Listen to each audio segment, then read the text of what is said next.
Shalom. Puji bagi nama Tuhan. Kita bersyukur karena kebaikan Tuhan. Hari ini kita boleh berkumpul kembali untuk memuji dan menyembah Tuhan. Kita akan mendengarkan firman Tuhan.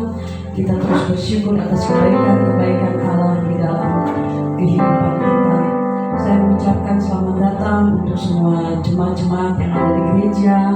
Selamat bergabung untuk semua jemaat yang mengikuti beribadah bersama-sama dengan kami melalui siaran live streaming. Kita akan bersyukur kepada Tuhan karena kita percaya bahwa kita ada saat ini semua karena kasih karunia Allah kepada kita.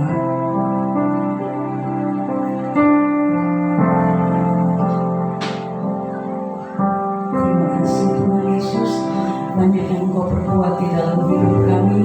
Kami mau bersyukur kepadamu. Engkau tidak pernah meninggalkan kami. Engkau selalu bersama-sama dengan kami.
Sing with me, how great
selamanya besar dan ajaib. Tuhanku besar Allahku. Kita nyanyi tanpa musik. Besar Allahku, nyanyikan besar Allahku, selamanya besar dan ajaib. Tuhanku besar Allahku, besar Allahku, benar Tuhan, nyanyikan besar Allahku, selamanya besar dan ajaib. Tuhanku, katakan layak disembah. Haleluya. Layak disembah, Kau Raja segala raja. Hatiku bernyanyi, Kau besar yang disembah.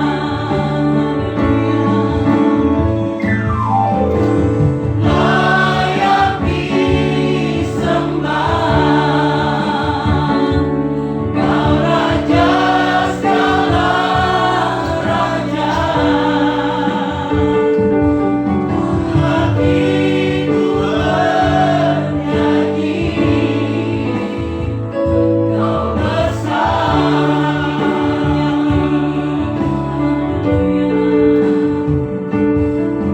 Hatiku bernyanyi, hatiku bernyanyi, hatiku bernyanyi, Kau besar. Haleluya, berikan kemuliaan untuk Tuhan kita Yesus Kristus. Haleluya Yesus, terima kasih. Mari renungkan kebaikan-kebaikan Allah di dalam hidupmu. Naikkan doa syukurmu kepadanya. Terus naikkan syukur di dalam hatimu kepadanya. Dia sangat baik. Terima kasih Tuhan. Bapa di surga, Engkau mengenal dan menyelidiki hati kami. Engkau mengetahui kalau kami berdiri ataupun kami duduk. Engkau mengerti pikiran kami dari jauh. Engkau memeriksa kami kalau kami berjalan ataupun kami berbaring. Sebab jalan-jalanku Engkau maklumi. Sebelum lidah kami mengeluarkan segala perkataan, Engkau sudah lebih dahulu mengetahuinya. Terima kasih ya Tuhan. Terlalu ajaib segala pengetahuan yang berasal daripada-Mu Bapa. Terlalu tinggi Tuhan. Engkau sangat baik bagi kami. Terima kasih Tuhan, kami tidak dapat pergi berlari jauh daripada Engkau. Kami mau senantiasa dekat dengan Engkau. Terima kasih ya Tuhan Yesus.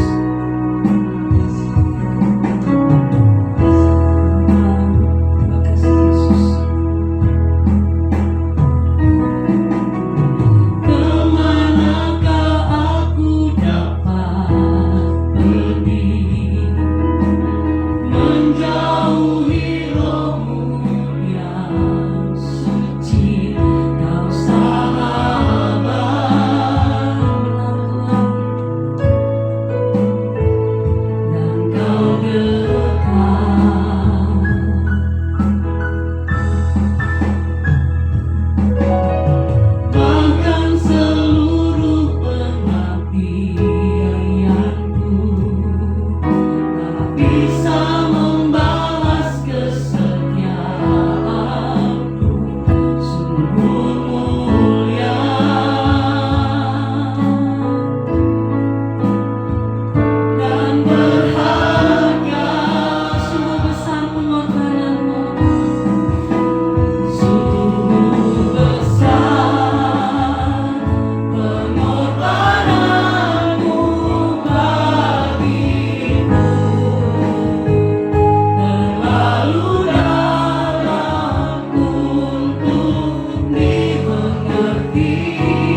Bapa, bukti keselamatan atas pengorbanan-Mu yang besar bagi kami. Terima kasih Tuhan, Engkau selalu merancang hal yang baik bagi kami. Rancangan damai dan sejahtera setiap hari kami rasakan. Terima kasih ya Bapa. Terima kasih Tuhan. Kami tidak dapat pergi menjauh daripada-Mu ya Tuhan. Kami ingin selalu dekat dengan-Mu ya Bapa. Kalau kami jauh daripada-Mu, Tuhan punya berbagai macam cara untuk membawa kami kembali kepada-Mu, agar kami senantiasa menikmati berkat-berkat-Mu yang indah, berkat-berkat-Mu yang besar.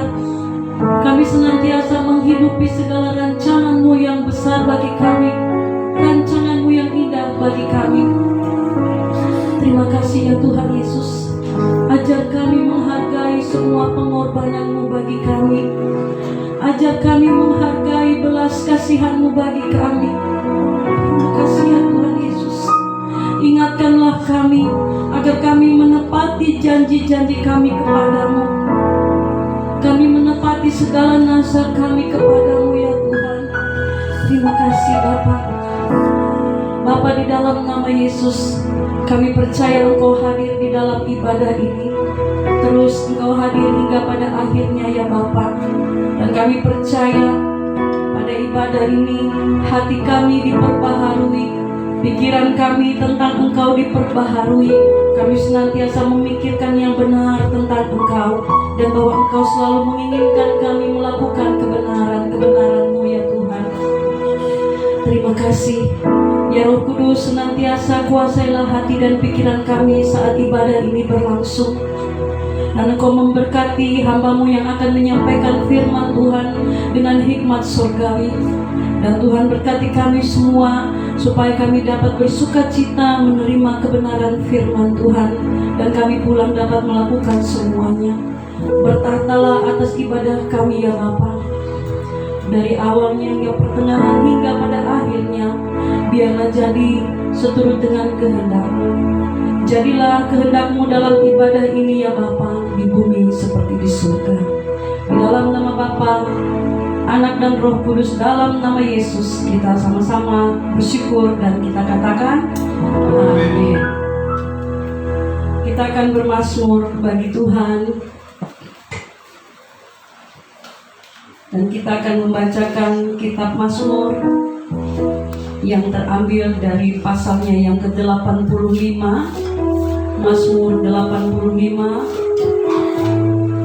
Dan kita sama-sama akan membaca pada ayat yang ke-9 sampai ayat yang ke-14. Mazmur 85 ayat 9 sampai ayat 14.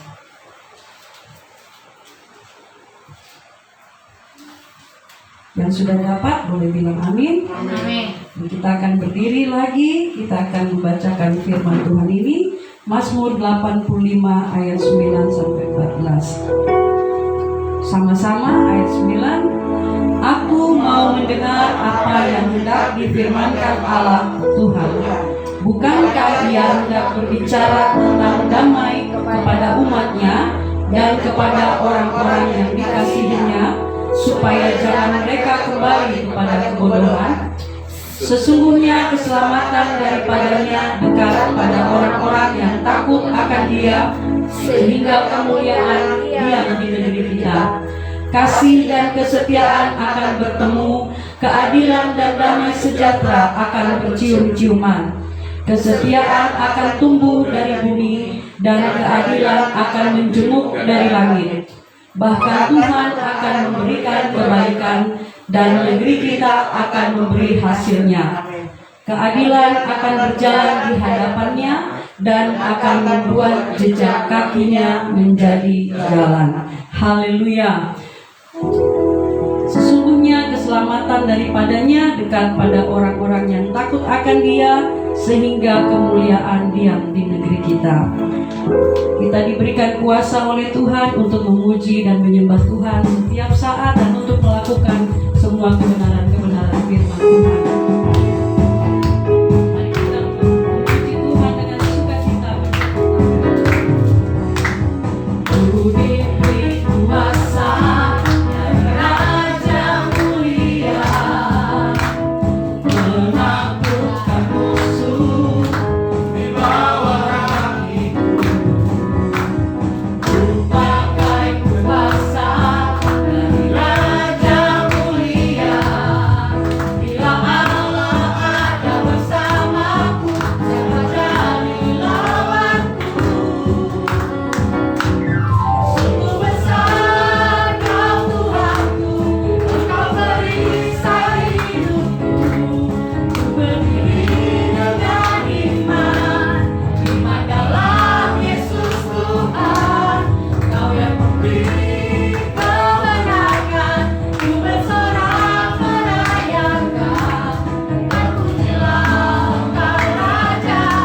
kita bisa tetap ada terus bersama dengan Tuhan.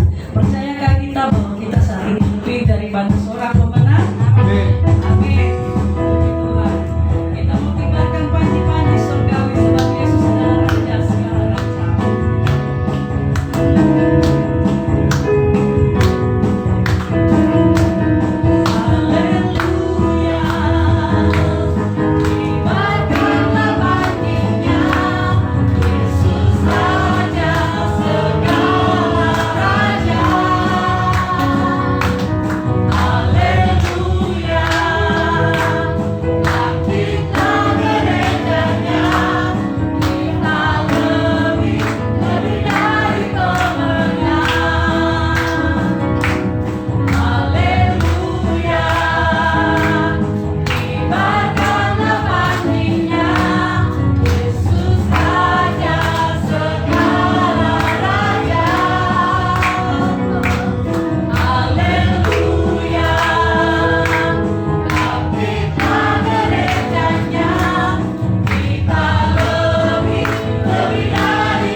Masalah yang tidak terselesaikan bersama dengan Allah. Saya persilakan jemaat untuk duduk kembali.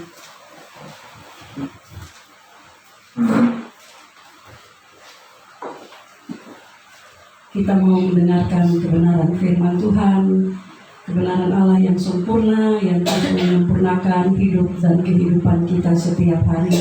Kita mau serahkan hidup kita kepada Tuhan. Melalui firman Tuhan, kita mau berjalan bersama-sama dengan firman Allah yang menjadi pedoman dalam setiap kehidupan kita. Terima kasih Tuhan Yesus. Terima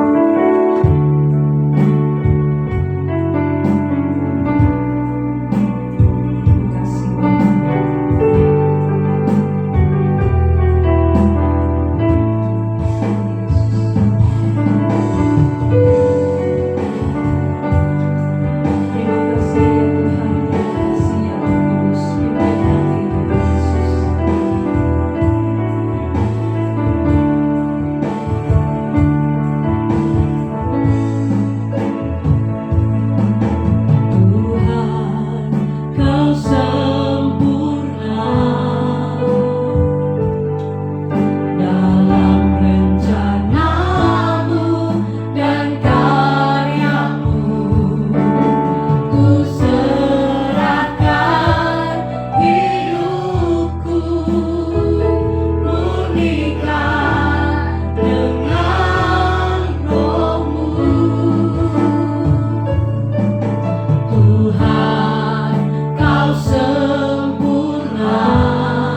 hidup kami di hari ini adalah bukti bagaimana Tuhan begitu besar dalam kehidupan kami.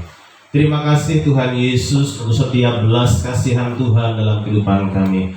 Terima kasih untuk belas kasihan-Mu sehingga Kau rela mati di kayu salib agar setiap kami tidak binasa, melainkan setiap kami beroleh anugerah keselamatan yang kekal.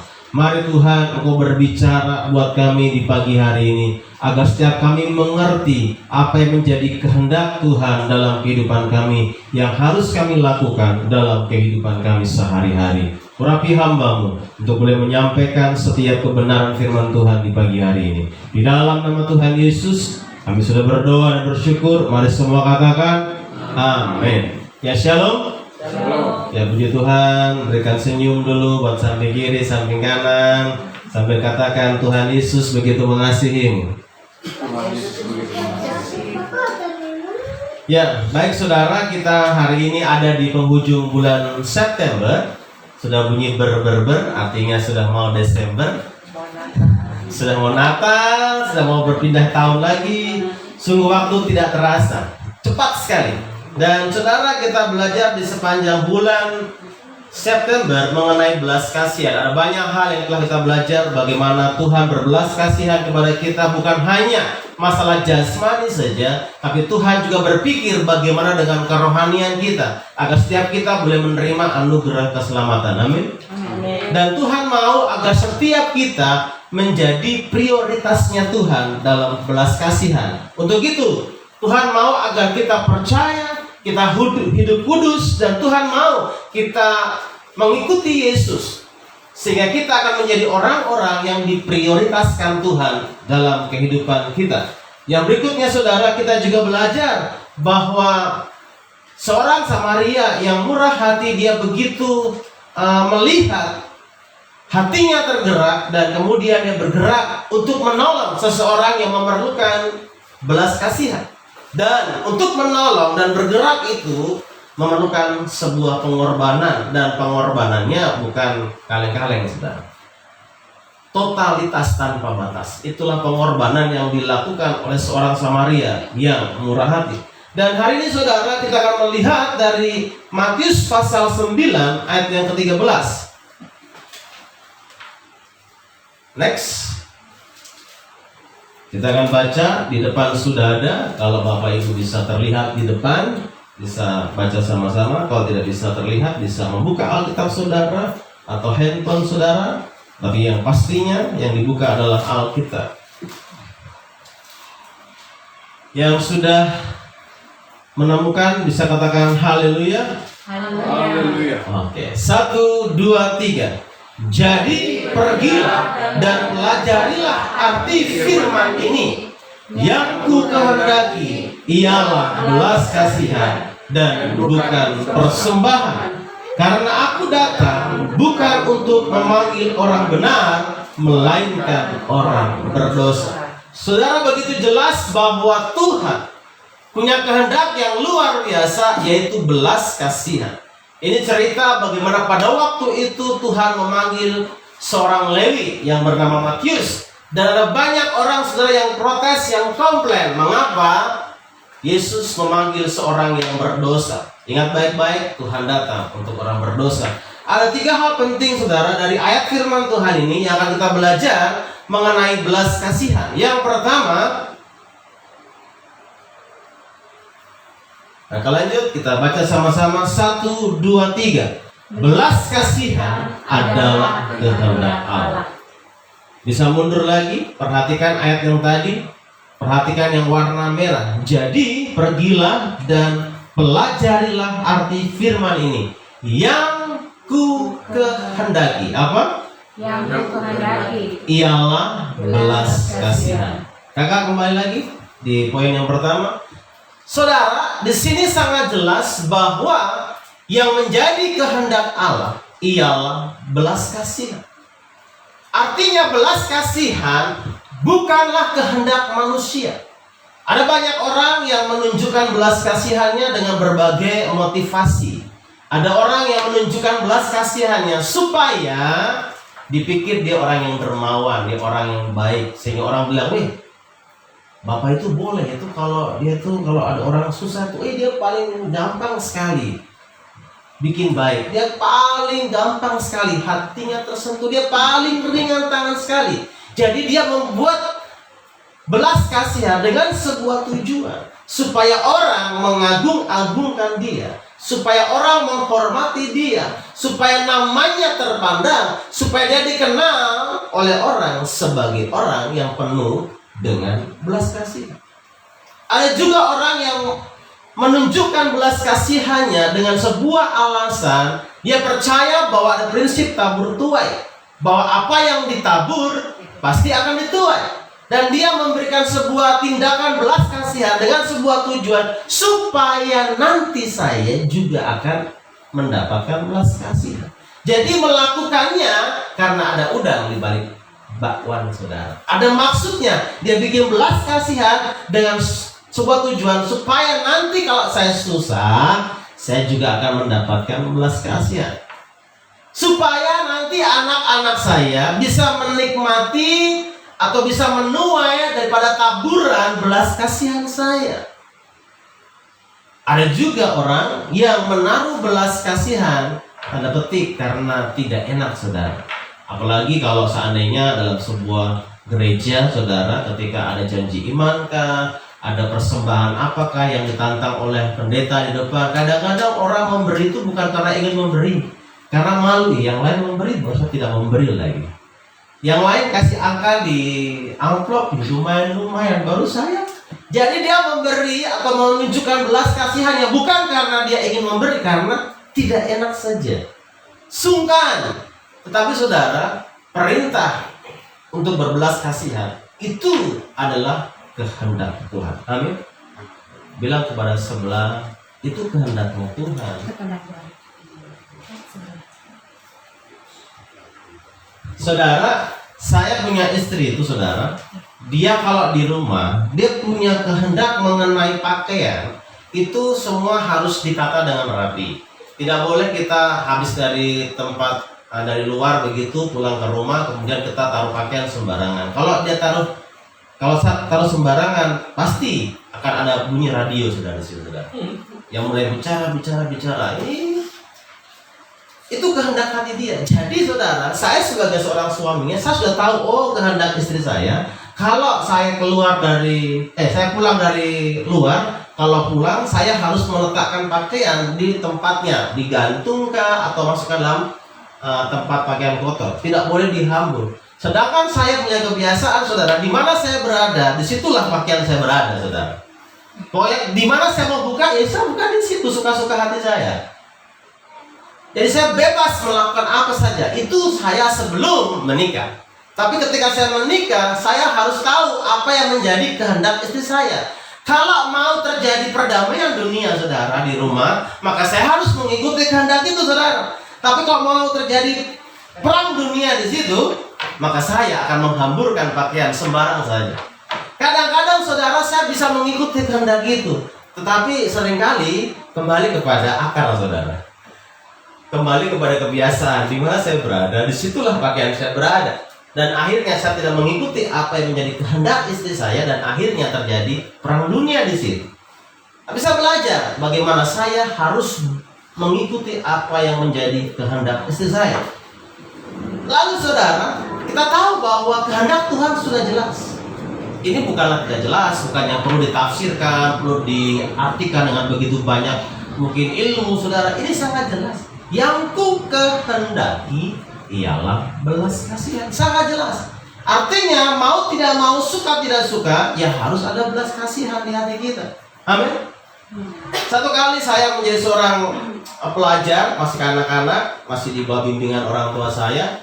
Orang tua saya memasukkan saya ke sekolah dengan sebuah kehendak supaya saya belajar dengan baik dan supaya saya mendapatkan nilai yang baik.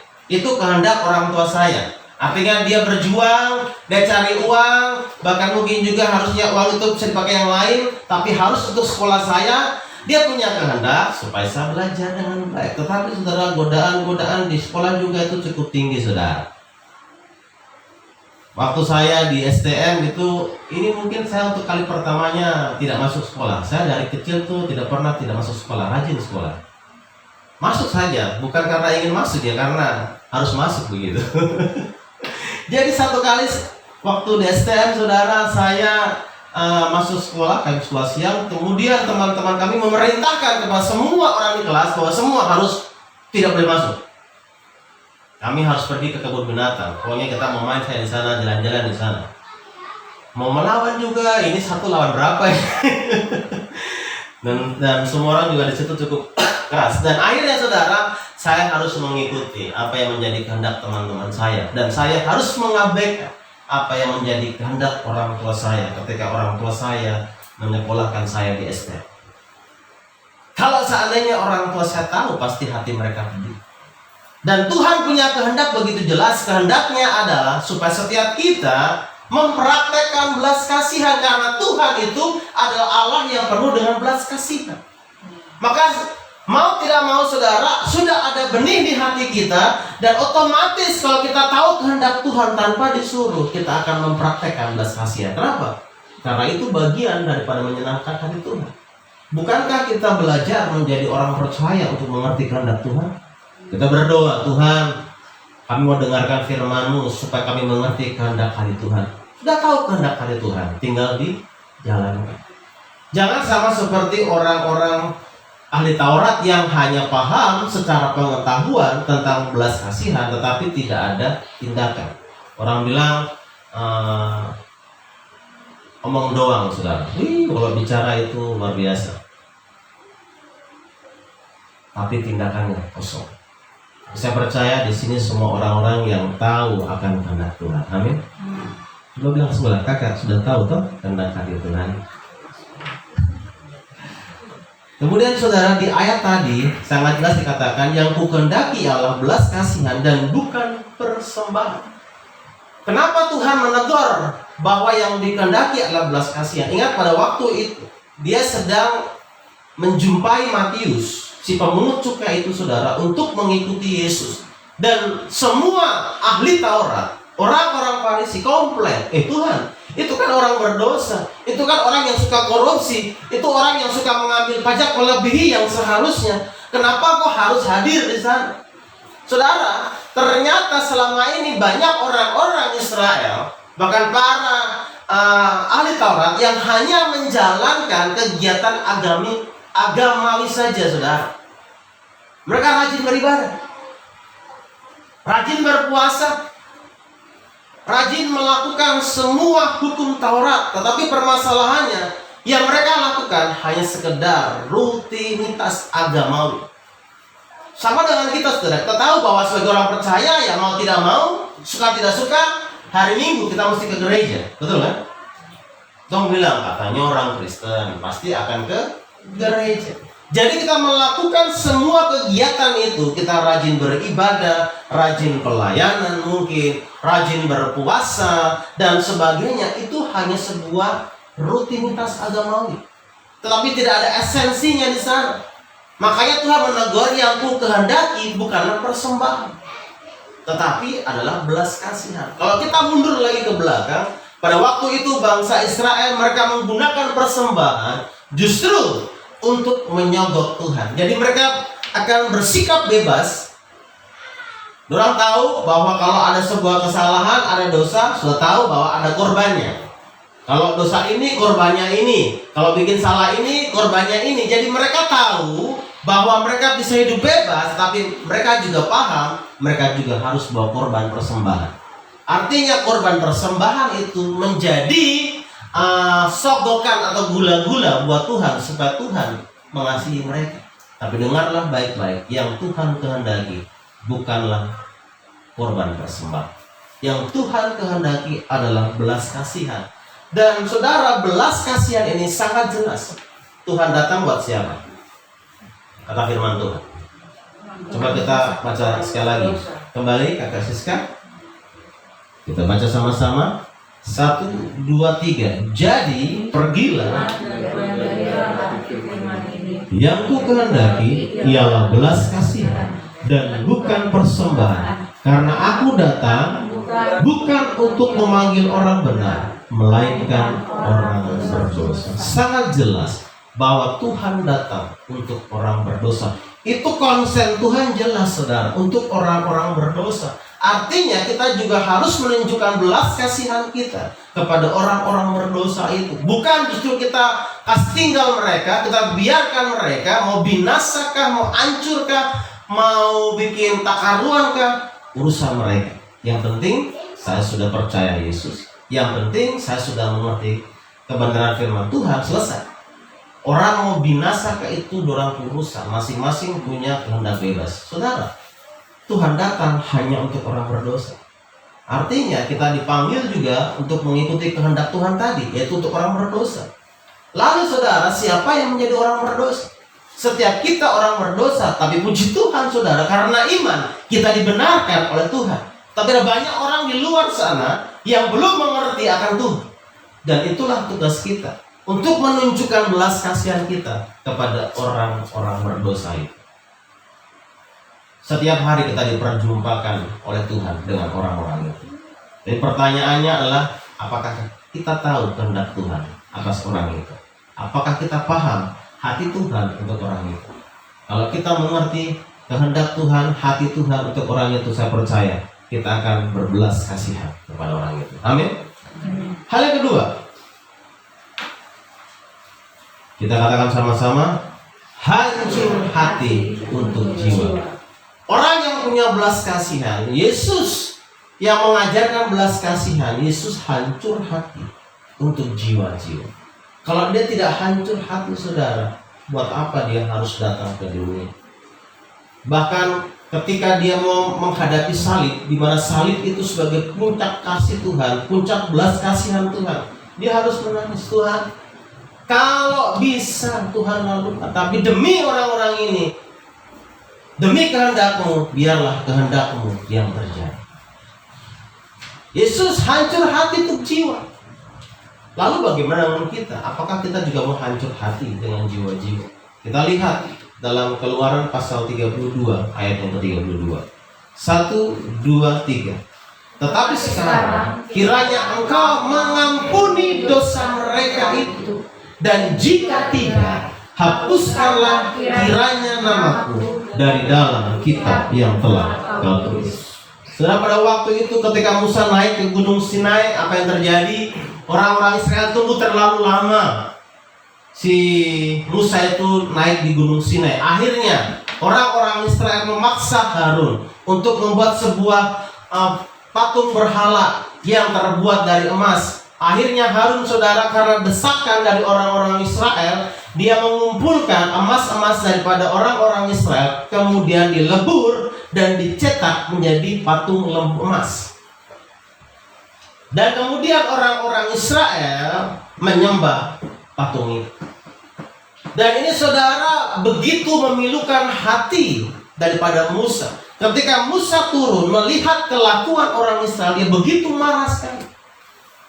Dan daripada kemarahannya itu saudara, responnya apa? Dia membanting dua loh batu itu. Karena begitu marah dengan kelakuan daripada orang-orang Israel. Saking marahnya lagi, dia minta supaya patung itu dihancurkan, dihancur leburkan, dan ditumbuk sampai halus, dan disuruh minum orang-orang Israel. Jadi dikasih di dalam air, disuruh minum orang Israel. Karena begitu marahnya Musa kepada orang Israel. Tetapi saudara, lihatlah bagaimana Musa punya hati yang hancur buat orang Israel. Di tengah-tengah situasi itu, di tengah-tengah orang Israel yang berdosa, dia memohon kepada Tuhan, Tuhan, jangan binasakan orang Israel ini. Tuhan, jangan timpakan malapetaka ini. Karena Tuhan pasti akan menimpakan malapetaka buat orang-orang yang berdosa, saudara. Tetapi Musa datang kepada Tuhan, dia hancur hati kepada Tuhan, dia berdoa kepada Tuhan, dia memohonkan kepada Tuhan atas nama bangsanya, supaya bangsanya jangan dibinasakan. Bahkan saudara, dia memberikan sebuah jaminan. Bilang begini, Tuhan, hapuskanlah kiranya namaku dari dalam kitab yang telah Kau tulis. Saudara, di mana-mana orang berjuang supaya selamat, betul?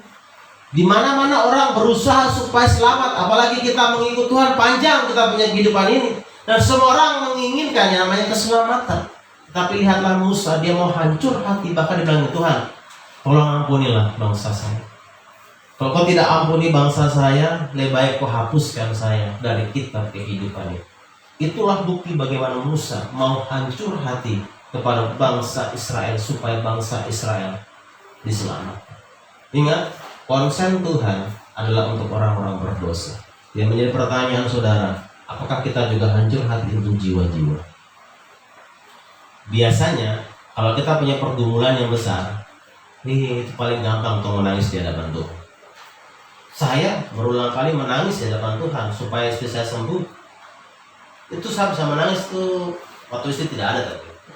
Sengaja waktu dia pergi ke sekolah, itu baru saya menangis pecah di situ. Menangis untuk meminta pertolongan Tuhan. Saya bisa menangis kalau seandainya ada pergumulan sesuatu, mungkin perlu sesuatu kah, atau mungkin untuk keluarga saya kah, orang tua saya kah. Saya bisa menangis untuk jiwa-jiwa itu. Pertanyaannya, apakah saya bisa menangis untuk orang yang saya tidak kenal? Apakah saya bisa menangis untuk orang yang mungkin sedang berdosa menuju kepada kebinasaan? Apakah saya bisa menangis buat jiwa-jiwa yang mungkin malas tahu dengan Tuhan? Itulah yang Tuhan mau buat kita. Kita harus hancur hati. Kalau kita bisa menangis, hancur hati untuk kita punya anak-anak, kita bisa menangis untuk kita punya orang tua, kita menangis untuk kita punya pergumulan, mengapa kita tidak bisa menangis untuk jiwa-jiwa? Bilang sebelah, kakak kok hancur untuk? Kok hancur untuk apa? Kalau untuk kita masalah sendiri itu biasa. Tapi kalau kita hancur untuk jiwa-jiwa, itu luar biasa. Itu yang ditunjukkan oleh Musa. Saudara, coba lihat di tengah-tengah keluarga kita, masih adakah keluarga kita yang belum mengenal Tuhan? Masih ada? Mungkin mengenal tapi tidak sungguh-sungguh. Atau mungkin Kristen tapi ya orang bilang KTP saja. Ada? Adakah teman-teman kita yang belum sungguh-sungguh dengan Tuhan? Adakah kita punya rekan kerja yang mungkin masih main-main dengan kasih karunia Tuhan? Adakah kita punya anak-anak didik yang masih main-main dengan Tuhan? Saya pikir banyak. Dan itulah tugas kita untuk hancur hati buat Tuhan. Untuk jiwa-jiwa itu. Malam-malam kita berikan waktu, kita berdoa untuk jiwa-jiwa itu. Kalau kita sekolah di kampus, ada teman-teman kuliah kita berdoa untuk teman-teman kuliah kita. Kalau kita sekolah, berdoa buat teman-teman kita. Minimal teman sebangku kita doa supaya diterima Tuhan Yesus. Kalau kita seorang pendidik, berdoa untuk jiwa-jiwa yang Tuhan kirimkan di ruangan kelas kita supaya mereka bisa terima Tuhan Yesus. Kalau kita punya usaha, doakan orang-orang yang membeli sesuatu di usaha kita untuk terima Tuhan. Di situ kita mesti hancur hati, saudara. Mesti hancur hati untuk seorang jiwa. Kita lihat lagi contoh. Roma 9 ayat 2 dan 3. Kita baca sama-sama. 1, 2, 3. Bahwa aku sangat berduka cita dan selalu bersedih hati. Bahkan aku mau terkutuk dan terpisah dari Kristus demi saudara-saudaraku kaum sebangsa secara jasmani. Ini perkataan Rasul Paulus hampir sama dengan apa yang diucapkan oleh Musa. Musa hancur hati buat bangsanya. Dia rela dihapuskan dalam kitab kehidupan. Demikian dengan Paulus, dia rela terkutuk dan terpisah dari Kristus asal orang-orang Israel, orang-orang sebangsanya itu bisa mengenal Tuhan. Saudara ingat bahwa bangsa Israel itu bangsa yang kepala batu, tegar tengkuk angin-anginan, saudara. Kadang baik, tiba-tiba besok kelakuan berubah. Bilang, oh Tuhan, saya mau berubah, saya bertobat nih, puji Tuhan. 1 hari, 2 hari kembali ke pokok, saudara. Kelakuan sama. Itu bangsa Israel. Orang bilang seperti apa ya? Mau bicara dengan berbagai versi juga super cuma. Dan untuk itulah Rasul Paulus, Rasul yang besar itu bilang, aku rela terkutuk. Aku rela terpisah daripada Kristus untuk orang-orang sebangsaku secara jasmani. Sekali lagi saudara, kita bisa berdoa, bergumul untuk kita punya pergumulan sendiri, bisa? Bisa. Tapi bisakah kita bergumul untuk jiwa-jiwa? Dan saya memberikan sebuah tantangan kepada kita, agar mari kita belajar 1 minggu ini kita sungguh-sungguh kita pikirkan 1 nama, 2 nama yang kita berdoa buat dia. Mungkin orang-orang itu menjengkelkan, orang-orang itu baru bergerak kepada kebinasaan. Mari kita berdoa. Di setiap doa saudara, di mesbah keluarga saudara, di mesbah pribadi saudara, dalam setiap doa saudara, mari kita mau hancur hati untuk jiwa. Amin. Amin. Bilang hancur hati buat jiwa. Hancur. Jangan hancur hati buat pasangan, itu cowok kah, cewek kah yang belum menikah begitu. Kalau dengan cowok cewek itu tuh bisa menangis Mumbai, tapi buat jiwa. Yang ketiga saudara, ya, 1, 2, 3, berbelas kasihan kepada orang yang jahat terhadap kita. Inilah puncaknya saudara. Bagaimana kita harus mampu berbelas kasihan kepada orang yang jahat kepada kita. Yesus dia berbelas kasihan kepada manusia bukan saat manusia baik, tapi saat manusia sedang menyakiti. Yesus berbelas kasihan bukan saat orang percaya itu hidup baik, tapi saat mereka hidup dalam dosa. Disitulah Tuhan menunjukkan belas kasihan. Makanya dibilang Tuhan, ampunilah orang-orang ini, karena mereka tidak tahu apa yang mereka perbuat. Yesus tetap mengasihi, tetap berbelas kasihan kepada orang-orang yang jahat, bahkan yang mencoba menyakiti dia, bahkan yang mencoba membunuh dia dan terang-terangan sedang membunuhnya. Yesus tetap berbelas kasihan. Tuhan, ampunilah mereka, sebab mereka tidak tahu apa yang mereka perbuat. Kita lihat firman Tuhannya. 1 Raja-Raja 13 ayat yang kedua. 1, 2, 3. Lalu berbicaralah raja dan berkata kepada abdi Allah itu, mohonkanlah belas kasihan Tuhan Allahmu dan berdoalah untukku supaya tanganku dapat kembali. Dan abdi Allah itu memohonkan belas kasihan Tuhan, maka tangan raja itu dapat kembali dan menjadi seperti semula. Ini awal perpecahan kerajaan Israel menjadi dua, utara dan selatan, Yerobeam dan Rehabeam. Saudara, pada waktu itu Yerobeam di memerintah pecahannya, kemudian dia mencoba melarang untuk masyarakatnya pergi ke Yerusalem. Kenapa? Jangan sampai kalau orang ke Yerusalem, dong terpengaruh dan ikut kepada negara sebelah, negaranya Rehabeam, saudara. Akhirnya Yerobeam membuat sebuah mesbah sendiri. Dia bikin patung sendiri, dia bikin mesbah sendiri supaya bangsanya cukup menyembah di Betel saja, jangan ke Yerusalem sana, cukup di Betel saja. Kemudian saudara, datanglah abdi Allah memberikan teguran kepada Yerobeam tentang apa yang dilakukan, bagaimana Tuhan akan menghancurkan mesbah itu, dan Tuhan akan mengutuk si Yerobeam, raja itu. Mendengar perkataan abdi Allah itu, bukannya dia bertobat terhadap, dia marah dan dia mengacungkan tangannya kepada abdi Allah itu.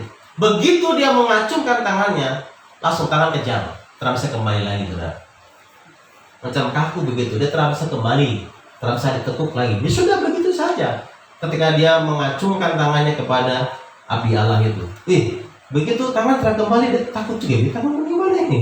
Kamu kembali saudara. Dia pikir juga, pikiran kacau. Ya tadi menggertak saudara, bikin jahat kepada si abdi Allah itu, begitu tangan terang kembali, baru pikiran kacau. Kadang-kadang juga begitu. Toh kalau bikin salah, bikin dosa, baru pikiran kacau. Sebelum bikin dosa terpikir, begitu bikin dosa, terima akibatnya baru kacau. Inilah yang dialami oleh Yerobeam. Begitu dia acungkan tangannya tidak mau kembali.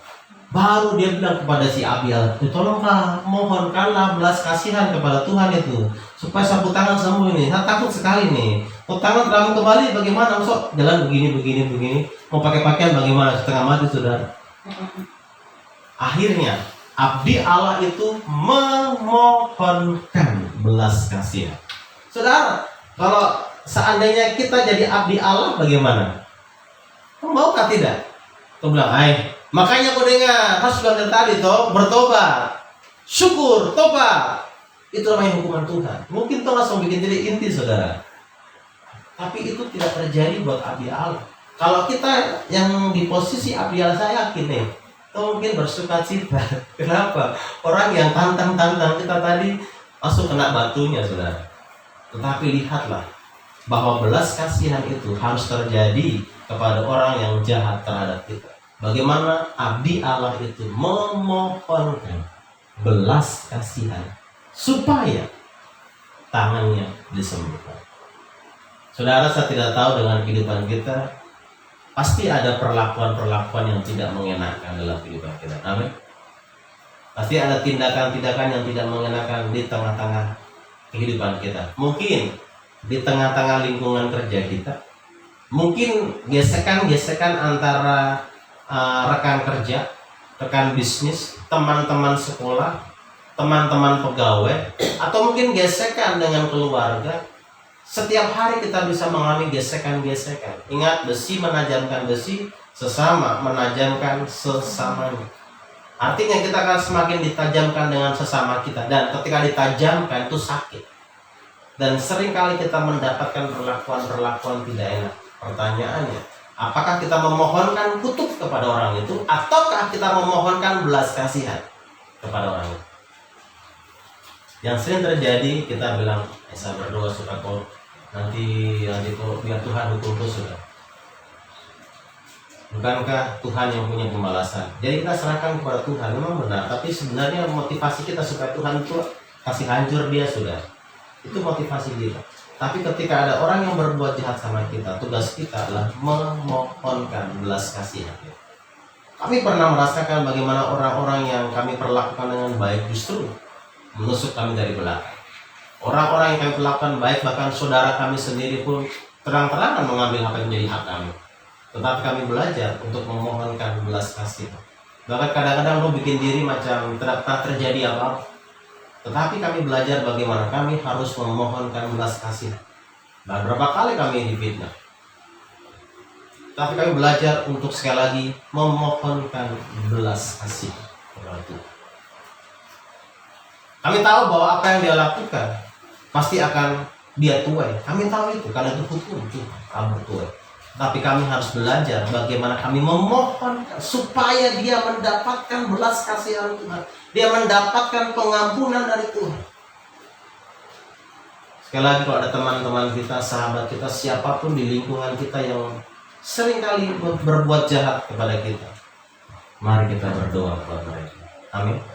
Bilang ke sebelah, mohonkan belas kasihan kepada orang yang jahat sama kita. Mohonkan belas kasihan kepada orang jahat sama kita. Tidak enak, tapi ya itu kehendak Tuhan ya. Kembali lagi kehendak Tuhan. Memang tidak mengenakan, tapi kembali pada poin yang pertama, bahwa belas kasihan adalah kehendak Tuhan. Kita berdoa. Tuhan Yesus, terima kasih untuk kebenaran firman Tuhan di pagi hari ini. Kami belajar dan mulai mengerti apa yang menjadi kehendak Tuhan dalam kehidupan kami. Kadang-kadang Tuhan, kami berpikir sudah sepantasnya orang-orang itu binasa. Sudah sepantasnya orang-orang itu tidak layak untuk mendapatkan belas kasihan Tuhan. Tetapi Tuhan punya kehendak yang luar biasa, supaya orang-orang berdosa, orang-orang yang jahat itu mendapatkan belas kasihan. Untuk itu Tuhan, mampukan kami supaya kami benar-benar hancur hati di hadapan Tuhan untuk orang-orang tersebut. Saudara, ini waktunya buat kita, saya memberikan waktu buat kita. Mari pikirkanlah orang-orang yang saudara mau menangis buat mereka. Mari kita mau bersyafaat buat Tuhan, agar setiap mereka itu boleh mendapatkan belas kasihan kepada Tuhan. Sekali lagi saya berikan waktu 1 menit ke depan untuk kau bisa berdoa, membawa setiap nama-nama itu kepada Tuhan, agar Tuhan boleh memberikan mereka belas kasihan. Mari kau bisa berdoa, kau bisa membayangkan wajah-wajah itu. Mari kau berdoa, kau hancur hati buat mereka. Kalau untuk pergumulanmu sendiri kita bisa hancur hati, mengapa kita tidak bisa hancur hati buat jiwa-jiwa? Musa rela namanya dihapuskan dari kitab kehidupan. Paulus rela terkutuk dan terpisah agar orang-orang Israel bisa menerima anugerah keselamatan. Terima kasih Tuhan. Mari saya berikan waktu buat saudara. untuk menaikkan doa saudara untuk setiap orang-orang yang sedang kau pikirkan. Mari hancur hati buat mereka. Mari hatimu menangis buat mereka. Mari hatimu kau curahkan sepenuhnya buat mereka. Kau berjuang, kau bawa nama-nama itu kepada Tuhan, supaya mereka juga menerima keselamatan seperti yang kita terima sekarang. Terima kasih.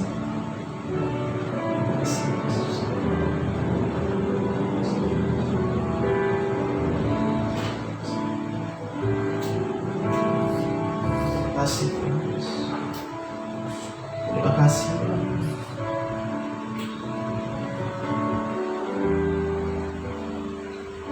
Saudara, mari pikirkan. Mungkin di lingkungan saudara ada orang-orang yang jahat kepada saudara. Ada orang-orang yang bersikap tidak baik kepada saudara. Ini waktunya engkau berdoa meminta belas kasihan untuk hidup mereka. Mari kau berdoa buat orang-orang tersebut.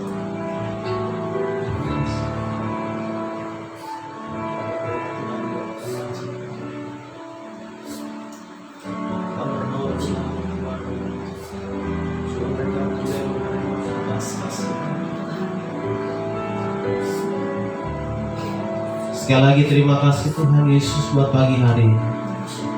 Kami belajar supaya kami melakukan apa yang menjadi kehendak Tuhan. Karena itu akan menyenangkan hati Bapa.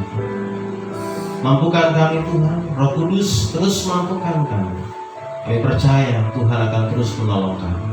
Di dalam nama Tuhan Yesus kami sudah berdoa dan mengucap syukur. Haleluya. Amin.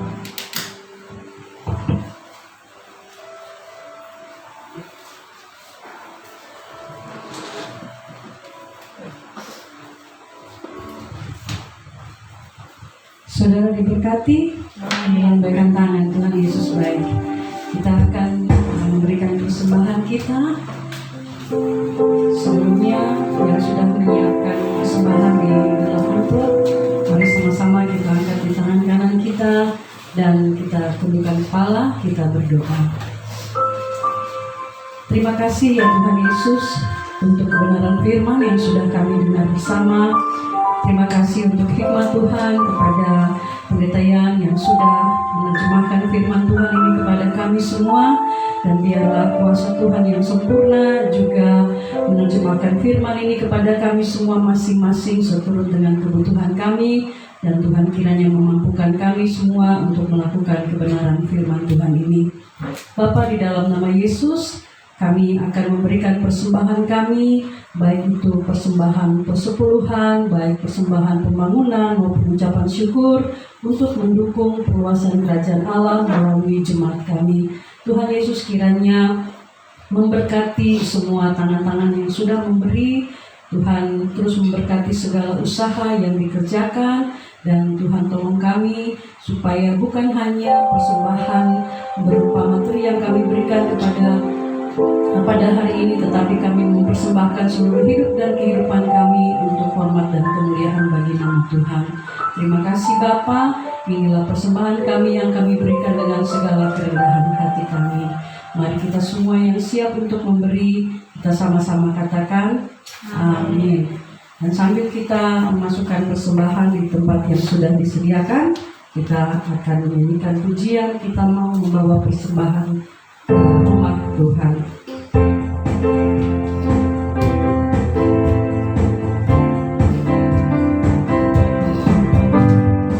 Bawa persembahanmu,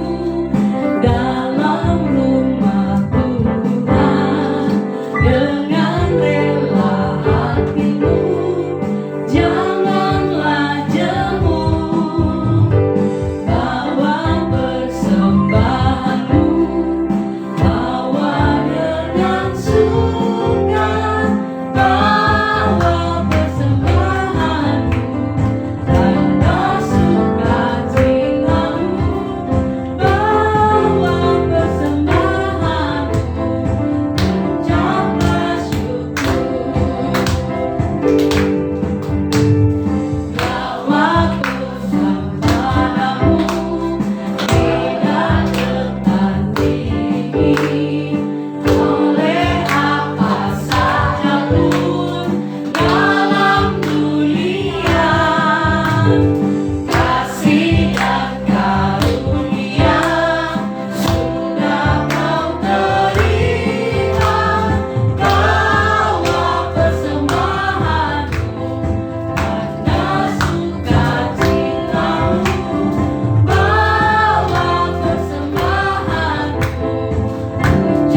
akan pulang kembali pada aktivitas kita masing-masing, dan kita percaya bahwa Tuhan akan selalu menolong kita di dalam segala aktivitas yang kita kerjakan, dan Dia pasti memberkati kita.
Tuhan, kami percaya bahwa Tuhan akan terus memberkati kami dan menolong kami dalam setiap segala sesuatu yang kami kerjakan, dan biarlah setiap kami sungguh-sungguh boleh melakukan kehendak Tuhan. Bapa di surga, kami terus berdoa buat pemerintah kami, untuk Pak Presiden, Wakil Presiden, para Menteri, Gubernur, Wali Kota, Bupati. Biarlah Tuhan memberikan kepada mereka roh takut akan Tuhan dan diberikan hikmat, supaya ketika mereka memutuskan kebijakan, biarlah kebijakan itu benar-benar berpihak kepada masyarakat. Tuhan Yesus, kami juga berdoa biarlah Tuhan menjauhkan daripada mereka setiap praktek-praktek yang tidak benar. Kami juga berdoa untuk Kabupaten Jayapura, biar Tuhan menolong setiap tempat-tempat yang ada kejahatan, ada miras, ada perampokan, bahkan penyembahan berhala. Kami patahkan kuasanya di dalam nama Tuhan Yesus Kristus, dan kami percaya baik itu kota maupun Kabupaten Jayapura, Tuhan akan terus memberkati. Kami juga berdoa untuk serangkaian ibadah selama sepekan, dan Tuhan juga menolong. Biarlah setiap umat Tuhan begitu haus untuk berjumpa dengan Tuhan. Bahkan jemaat-jemaat Tuhan yang di sepanjang minggu ini sedang sakit, kami berdoa Tuhan sembuhkan mereka di dalam nama Tuhan Yesus. Bahkan yang sedang berulang tahun, kiranya berkat damai sejahtera Allah Tuhan curahkan dalam hidup mereka. Tuhan, sebentar kami akan kembali ke rumah kami masing-masing. Kiranya Tuhan menolong, menibakan di rumah dengan penuh selamat. Dan mari jemaat Tuhan, arahkan tanganmu dan aminkan doa berkat ini. Diberkatilah engkau oleh Tuhan. Amin. Diberkatilah pertumbuhan rohani saudara oleh Tuhan. Amin. Diberkatilah pendidikan saudara oleh Tuhan. Amin. Diberkatilah pekerjaan saudara oleh Tuhan. Amin. Dan diberkatilah keluarga saudara oleh Tuhan. Amin. Kiranya kasih karunia daripada Allah Bapa dan kasih sayang daripada Tuhan Yesus Kristus dan penyertaan dari Roh Kudus menyertai kita dari hari ini sampai selama-lamanya. Bapa, terima kasih. Bapa, terima kasih. Bapa, terima kasih. Bapa,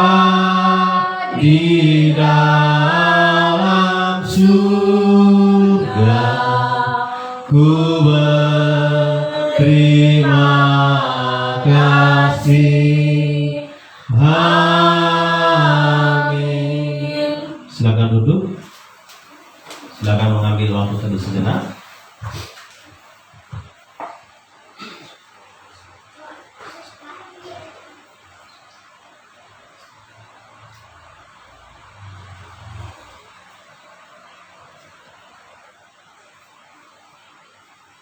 Ya, selamat hari Minggu. Sebagai pengumuman atau warta jemaat, di depan ada warta jemaat.